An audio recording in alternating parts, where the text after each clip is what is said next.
When custodians are in a hurry, it's faster to drape the liner over the top edges of the receptacle, rather than install a liner on the receptacle's internal hooks.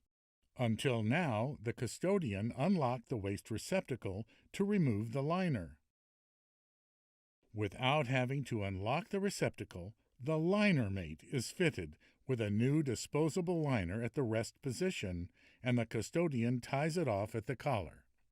Next, the custodian lowers the LinerMate into the receptacle for a gapless fit, eliminating not only the unsightly overhang, but also misdirected trash falling into the receptacle behind the liner.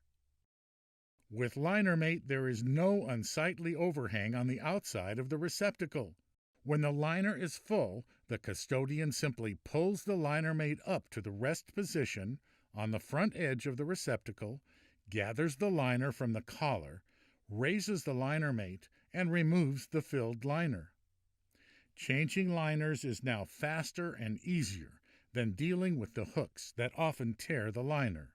The LinerMate accessory fits into installed Bobrick and Gamco waste receptacles, plus many similar models of other manufacturers.